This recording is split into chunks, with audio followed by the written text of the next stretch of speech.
Up mga idol. Hinebra, sobrang bigat na trade kahit busy sa finals. Pero bago mo sana ipagpatuloy ang panonood mo, ay huwag mong kalimutan na mag-subscribe bilang suporta sa aking YouTube channel. Maraming salamat idol. Isingit lang sandali natin ng mabilisan ang balita tungkol sa insidente sa loob ng dugout ng TNT. Umamin na ang mismong management ng TNT na sila daw talaga ang may gawa, pero ayaw nilang pangalanan ang nanira.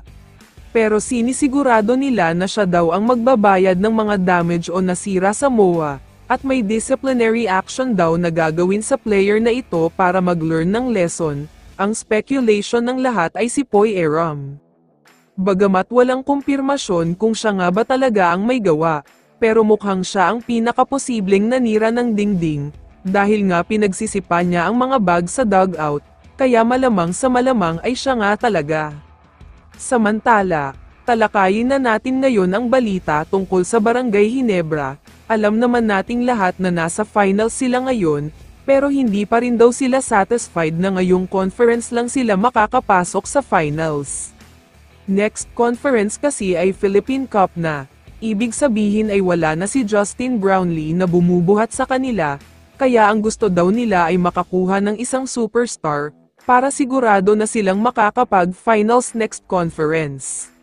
Para sa mga hindi nakakaalam, malapit nang maging unrestricted free agent itong si Chris Newsome, pero ayaw mangyari yan ng Meralco dahil mawawala siya ng walang kapalit, kaya bibigyan siya ng kontrata sa by trade.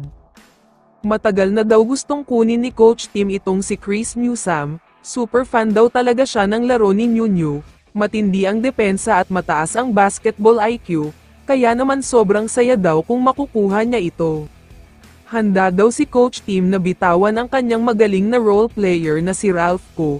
Alam naman natin na isang magaling na player talaga ito, maaasahan din sa crucial moments ng laro, hindi lang masyadong nabibigyan ng playing time. Pati ang kanilang sharpshooter na si Von Pesomal ay handa rin daw bitawan ni Coach Tim, 2 sharpshooter plus isang first round pick kapalit ni Chris Newsome, mukhang patas naman daw ang magiging trade na ito. Sa tingin ko naman ay sulit na ito para sa Meralco, kesa naman mawala si Newsome nang wala man lang silang nakukuhang kapalit niya. Malaking bagay na ang 2 shooter na makukuha nila para maging kapalit ni Nunyu. Kaya naman kung ikaw ang tatanungin idol, sino sa tingin mo ang malulugi dito? I-comment mo naman ang sagot mo sa tanong na ito. So dito na nagtatapos ang video na ito. Maraming salamat sa pagsuporta at panonood mga idol. Ingat at bye-bye.